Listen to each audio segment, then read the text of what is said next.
Is there a recipe to building a digital thread? When you think back at the work you've done, the work you continue to do for customers, is there a recipe to this?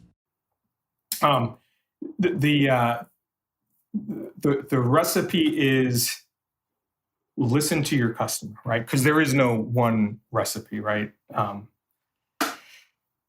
Everybody's trying to do something a little bit different at any given time, right? So everybody's in a different season on their digital engineering transformation journey. Everybody's in a different season when it comes to what they're actually trying to get fielded, right? So, digital engineering transformation journey aside, is this the right thing to do in the season for that customer or your organization that they're trying to do right now, right? If my near-term thing is I just got to make like 300 new widgets tomorrow, maybe now's not the time to go pause widget generation and stand up a digital thread, right?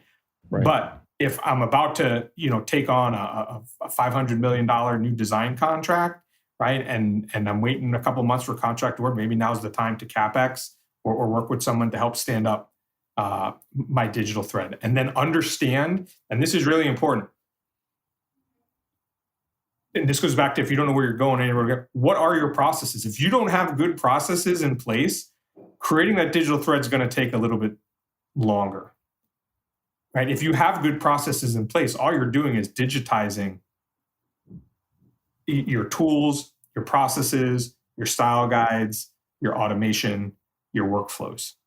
I'm not saying it's trivial, but you're skipping that whole step of figuring out, well, how do I want to do it? Right? How do I want to do it from a flow standpoint? And then how do I need to do it from a digital thread standpoint? So I think everybody's going to want to do something different. Every program has different processes. Not every program is going from requirements to sustainment, right? Or I like to say from proposal to disposal.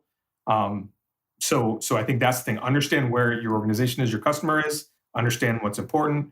And again, you don't have to do everything all at once, but you do have to know the things you are going to do. What is your process? What are your styles?